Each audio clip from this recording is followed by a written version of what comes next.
അവതരിപ്പിച്ചിരിക്കുന്ന Viksit Bharat guarantee for Rozgar and Ajeevika mission Gramin bill 2025 നമ്മുടെ രാജ്യത്തിൻ്റെ സാമ്പത്തിക യാഥാർത്ഥ്യങ്ങളെയും ധനകാര്യ പരിമിതികളെയും പൂർണ്ണമായി അവഗണിക്കുന്ന ഒരു അപകടകരമായ നീക്കമാണ് ഈ മാറ്റം. അതുകൊണ്ട് തന്നെ ഞാൻ വളരെ ശക്തമായി ഈ മാറ്റത്തെ എതിർക്കുകയാണ് സർ. ഈ സഭ ഓർക്കേണ്ടത് മൻരേഗയുടെ ചരിത്രമാണ്. കോൺഗ്രസ് നേതൃത്വത്തിലുള്ള ഐക്യ പുരോഗമന സഖ്യം സർക്കാരിൻ്റെ ഏറ്റവും വലിയ ജനകീയ നേട്ടങ്ങളൊന്നാണ് മൻരേഗ. UPA അധ്യക്ഷ ശ്രീമതി സോണിയാഗാന്ധിയുടെ ദീർഘവീക്ഷണത്തിൽ നിന്ന് ഉണ്ടായ ഒരു പദ്ധതിയാണ് Mahatma Gandhi national rural employment act.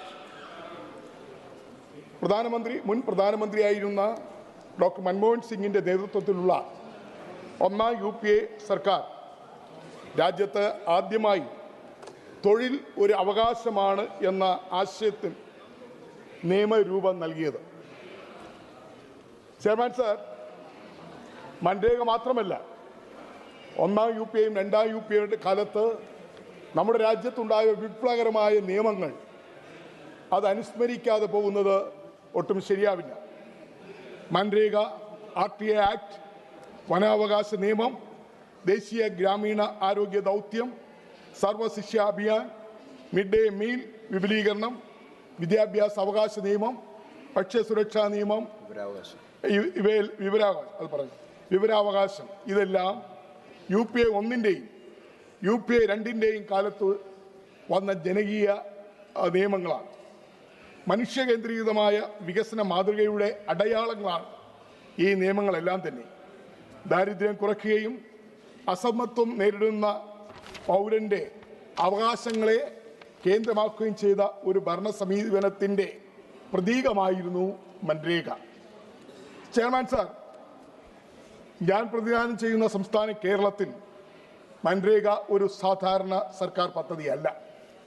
ഗ്രാമീണ സമ്പദ് വ്യവസ്ഥയുടെ ധനകാര്യ ജീവരേഖയാണ് മൻരേഗ. കേരള സംസ്ഥാനത്ത് 40 ലക്ഷത്തിലെയും കുടുംബങ്ങൾ രജിസ്റ്റർ ചെയ്തിട്ടുണ്ട്. പ്രതിവർഷം 10 മുതൽ 12 ലക്ഷം കുടുംബങ്ങൾ സജീവമായി തൊഴിൽ നേടുന്നുവെന്നും ഔദ്യോഗിക കണക്കുകൾ സൂചിപ്പിക്കുകയാണ്. 2024-25 സാമ്പത്തിക വർഷത്തിൽ മാത്രം കേരളത്തിൽ 5.5 കോടിയിലധികം തൊഴിൽ ദിനങ്ങൾ മൻരേഗ വഴി സൃഷ്ടിക്കപ്പെട്ടു. ഇതിൻ്റെ വേതന ചെലവ് ഏകദേശം 1600 മുതൽ 1800 കോടി രൂപ വരെയാണ്. ഈ പണം നേരിട്ട് ഗ്രാമീണ വിപണികളിലേക്കാണ് പോകുന്നത്. ചെറിയ കടകൾ, കച്ചവടങ്ങൾ, കൃഷി ഇൻപുട്ട് വിപണികൾ, സേവന മേഖലകൾ, ഇവയെല്ലാം മൻരേഗ വേതനത്തിൻ്റെ മൾട്ടിപ്ലയർ ഇഫക്റ്റ് കേരളത്തിൻ്റെ ഗ്രാമീണ സമ്പദ് വ്യവസ്ഥയെ നിലനിർത്തുന്നതിൽ നിർണായകമായ പങ്കുവഹിക്കുന്നു. ചെയർമാൻ സാർ, മൻരേഗയുടെ ആത്മാവ് വ്യക്തമാണ്. അവിദഗ്ധ തൊഴിലാളികളുടെ വേതന ചെലവ് 100% കേന്ദ്ര സർക്കാർ വഹിക്കുകയായിരുന്നു. എന്നാൽ NDA നേതൃത്വത്തിലുള്ള ഗവൺമെൻറ് ഈ ബില്ലിലൂടെ 100% എന്നത് 60-40 90-10 വെട്ടിക്കുറച്ചിരിക്കുകയാണ്. ഈ ധനവിനിമയ മാതൃക സംസ്ഥാനങ്ങളുടെ മേൽ അടിച്ചേൽപ്പിക്കുകയാണ് ചെയ്തിരിക്കുന്നത്. കേരളം പോലെ സാമ്പത്തികമായി വലിയ പ്രതിസന്ധി നേരിടുന്ന സംസ്ഥാനങ്ങൾക്ക് ഇത് ഗുരുതരമായ ധനകാര്യ ആഘാതമാണ്. ഇതിനകം തന്നെ കേന്ദ്ര സർക്കാർ ഫണ്ട് വഹിക്കുന്ന സാഹചര്യത്തിൽ കേരളത്തിലും മറ്റ് സംസ്ഥാനങ്ങളിലും കോടിക്കണക്കിന് രൂപയുടെ വേതന കുടിശ്ശിക നിലനിൽക്കുകയാണ്. പുതിയ സംവിധാനത്തിൽ വാർഷികമായി 600-700 കോടി വരെ അധികഭാരം കേരളത്തിന് മാത്രം ഏറ്റെടുക്കേണ്ടി വരുന്ന ഒരു സാഹചര്യം ഇതിലൂടെ ഉണ്ടാകുകയാണ്. ഇതിൻ്റെ ഫലം എന്താണ്? ജോലി ദിവസങ്ങൾ കുറയും, വേതനം വൈകും, പാവപ്പെട്ട തൊഴിലാളികൾക്ക് തൊഴിൽ നിഷേധിക്കപ്പെടും. ഇതാണ് ഈ നിയമം മൂലം ഉണ്ടാകുന്ന പ്രത്യാഘാതം. സർ, 125 ദിവസം തൊഴിൽ ഉറപ്പാക്കുമെന്ന അവകാശവാദം ധനകാര്യമായി അസാധ്യമായ ഒരു പേപ്പർ വാഗ്ദാനം മാത്രമാണ്. കാരണം ഇത് ഇനി ആവശ്യാനുസൃതമല്ല, ബഡ്ജറ്റ് നിയന്ത്രിതമാണ്. ആവശ്യകത കൂടുതലുള്ള കേരളം പോലുള്ള സംസ്ഥാനങ്ങൾ ഇതിലൂടെ ശിക്ഷിക്കപ്പെടുകയാണ് ചെയ്യുന്നത് എന്നുള്ളതാണ് വസ്തുത. മിസ്റ്റർ ചെയർമാൻ സാർ, കൃഷിക്കാലത്ത് 60 ദിവസം തൊഴിൽ നിർത്തിവയ്ക്കുക എന്നുള്ളവ്യവസ്ഥ ഈ ബില്ലിലുണ്ട്. കേരളത്തിന്റെ സാമൂഹ്യ ഘടനയ്ക്ക് എതിരായ ഒരു ആക്രമണമാണിത്. കേരളത്തിലെ മൻരേഗ തൊഴിലാളികൾ ഏകദേശം 90% സ്ത്രീകളാണ്. ഇവരിൽ ഭൂരിഭാഗവും കുടുംബത്തിന്റെ ഏക സ്ഥിര വരുമാന സ്രോതസ്സാണ് മൻരേഗ. 60 ദിവസത്തെ തൊഴിൽ നഷ്ടം അർത്ഥമാക്കുന്നത് ഒരു കുടുംബത്തിന് 15,000 മുതൽ 18,000 വരെ നേരിട്ടുള്ള വരുമാന നഷ്ടമാണ്. ഇത് കടബാധ്യതയും ദാരിദ്ര്യവും വർദ്ധിപ്പിക്കും. വേതനം ആഴ്ചതോറും നൽകുമെന്ന് സർക്കാർ പറയുന്നു. എന്നാൽ കേന്ദ്ര സർക്കാർ സമയബന്ധിതമായി ഫണ്ട് അനുവദിക്കാതെ ഇത് നടപ്പാക്കാൻ കഴിയില്ല. കേരളത്തിൽ തന്നെ പലപ്പോഴും 100 കോടിയോളം വേതന കുടിശ്ശിക ഉണ്ടായിട്ടുണ്ട്. നിയമപ്രകാരം നൽകേണ്ട വേതനം പോലും വൈകിയാണ് കേന്ദ്ര ഗവൺമെന്റ് നൽകിക്കൊണ്ടിരിക്കുന്നത്. ഇത് ഭരണഘടനാപരമായ അവകാശങ്ങളുടെ നഗ്നമായ ലംഘനമാണ്. സർ, പട്ടികജാതി പട്ടികവർഗ വിഭാഗങ്ങളുടെ മാഗ്നാ കാർട്ടയാണ് ദേശീയ ഗ്രാമീണ തൊഴിലുറപ്പ് പദ്ധതി.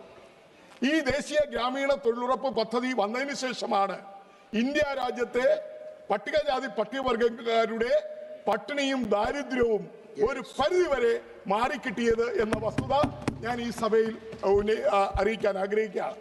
ഇന്ന് പട്ടികജാതി പട്ടികവർഗ വിഭാഗങ്ങൾ ആഹാരം കഴിച്ച് പട്ടിണിയില്ലാതെ അവർ ജീവിക്കുന്നുവെങ്കിൽ അതിന് അവർക്ക് പ്രേരകമായിരിക്കുന്നത് മൻരേഗയാണ് എന്ന് ഞാൻ പറയാൻ ആഗ്രഹിക്കുകയാണ്. ശ്രീമതി സോണിയാഗാന്ധിയെയും മൻമോഹൻ സിംഗ് ഗവൺമെന്റിനെയും ഞാൻ ഈ അവസരത്തിൽ നന്ദിയോടെ ഒരിക്കൽ കൂടി ഓർക്കുകയാണ്. എന്തുകൊണ്ടെന്നാൽ ലക്ഷോപലക്ഷമല്ല കോടിക്കണക്കിന് വരുന്ന പട്ടികജാതി പട്ടികവർഗ വിഭാഗങ്ങൾക്ക് ആഹാരം കഴിച്ച് ജീവിക്കാനുള്ള ഒരു മാർഗം ഈ മൻരേഗയിലൂടെ കോൺഗ്രസ് ഗവൺമെന്റ് ഉണ്ടാക്കി എന്നുള്ളതാണ്. സർ, മഹാത്മാഗാന്ധിയുടെ പേര് ഈ നിയമത്തിൽ നീക്കം ചെയ്യുന്നത് ഒരു ഭരണഘടനാപരമായ മാറ്റമല്ല, ഒരു ആശയപരമായ ആക്രമണമാണ്. തൊഴിൽ ദാനമല്ല, അവകാശമാണ് എന്ന ഗാന്ധിയൻ തത്വത്തെയാണ് NDA ഗവൺമെന്റ് ഇല്ലാതാക്കാൻ ശ്രമിക്കുന്നത്. സർ, ഇത് മൻരേഗയെ പൂർണ്ണമായും സ്ക്രാപ്പ് ചെയ്യാനുള്ള ആദ്യപടിയാണ്. സർ, ഈ സഭയിൽ മൻരേഗ തൊഴിലാളികൾ നേരിടുന്ന പ്രശ്നങ്ങൾ ഞാൻ അങ്ങയുടെ സഭയുടെ ശ്രദ്ധയിൽ കൊണ്ടുവരാൻ ആഗ്രഹിക്കുകയാണ്. Kindly conclude, sir. Conclude. My concluding part, sir. My concluding part. Sir, MNREGA പ്രാബല്യത്തിൽ വന്നിട്ട് വർഷങ്ങൾ കഴിഞ്ഞു. പക്ഷേ ഗവൺമെന്റ് ഇതുവരെയും മൻരേഗ തൊഴിലാളികളെ സംരക്ഷിക്കുന്നതിന് വേണ്ടിയുള്ള ഒരു നടപടികൾ സ്വീകരിച്ചിട്ടില്ല. ESI പ്രാബല്യത്തിൽ വരുത്തിയിട്ടുള്ള മൻരേഗ തൊഴിലാളികളെ ESIയുടെ പരിധിയിൽ കൊണ്ടുവരണമെന്നുള്ള ആവശ്യം എത്രയോ കാലമായി ഉന്നയിക്കുന്നു. അവർക്ക് ചികിത്സ ലഭിക്കണമെങ്കിൽ എംപ്ലോയീസ് ഇൻഷുറൻസ് കോർപ്പറേഷന് കീഴിൽ കൊണ്ടുവരണം എന്നുള്ള ആവശ്യം ന്യായമായി ഉന്നയിക്കുന്നതാണ്. കേന്ദ്ര സർക്കാർ ഇതുവരെയും പരിഗണിച്ചിട്ടില്ല. അതോടൊപ്പം തന്നെ പ്രോവിഡന്റ് പെൻഷൻ പദ്ധതിയിൽ മൻരേഗ തൊഴിലാളികളെ കൊണ്ടുവരണമെന്ന ആവശ്യം ഇതുവരെയും കേന്ദ്ര ഗവൺമെന്റ് അംഗീകരിച്ചിട്ടില്ല. അതോടൊപ്പം തന്നെ വർഷങ്ങളോളം അവർ ജോലി ചെയ്തിട്ടും അവർക്കൊരു പെൻഷൻ കൊടുക്കുന്ന സമ്പ്രദായം, ഈ തൊഴിലാളികൾക്ക് കൊടുക്കുന്ന സമ്പ്രദായം കേന്ദ്ര ഗവൺമെന്റ് കൊണ്ടുവന്നിട്ടില്ല. യൂണിഫോം ഇല്ല, അടിസ്ഥാന സുരക്ഷാ ഉപകരണങ്ങളില്ല. ഇവർ ഈ മൻരേഗ തൊഴിലാളികൾ അപകടങ്ങളിൽപ്പെട്ടാൽ പരിക്കേൽക്കുകയോ ചെയ്താൽ ഈ തൊഴിലാളികൾക്ക് ഒരു കോമ്പൻസേഷനും ഒരു നഷ്ടപരിഹാരവും ലഭിക്കുന്നില്ല എന്നുള്ളതാണ്. വേതനം പലപ്പോഴും നിയമപരമായ മിനിമം വേതനത്തെ താഴെയാണ്. അതുകൊണ്ട് ജോലി സമയം ഇപ്പോൾ 10 മണി മുതൽ 5 മണി വരെയാണ്. എന്നാൽ തൊഴിലാളികൾ ആവശ്യപ്പെടുന്നത് 9 മണി മുതൽ 4 മണി വരെയാക്കി സമയം പുനഃക്രമീകരിക്കണമെന്നാണ് ഈ തൊഴിലുറപ്പ് തൊഴിലാളികൾ ആവശ്യപ്പെട്ടുകൊണ്ടിരിക്കുന്നത്. അത് ഇതുവരെയും കേന്ദ്രം അംഗീകരിച്ചിട്ടില്ല. അതുകൊണ്ട് ചെയർമാൻ സാർ, തീർന്നു, അവസാനം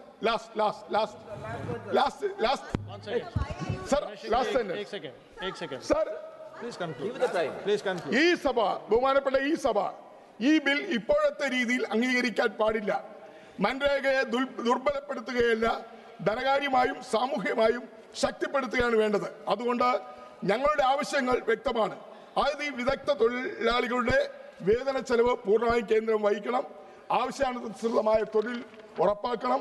അതുപോലെ തന്നെ സമയബന്ധിതമായ വേതനവും നിയമപരമായ നഷ്ടപരിഹാരവും നൽകണം. ESI, EPF തുടങ്ങിയ സാമൂഹ്യ സുരക്ഷാ പദ്ധതികൾ തൊഴിലാളികൾ Thank you, sir. ഉൾപ്പെടുത്തണം. Thank you, sir.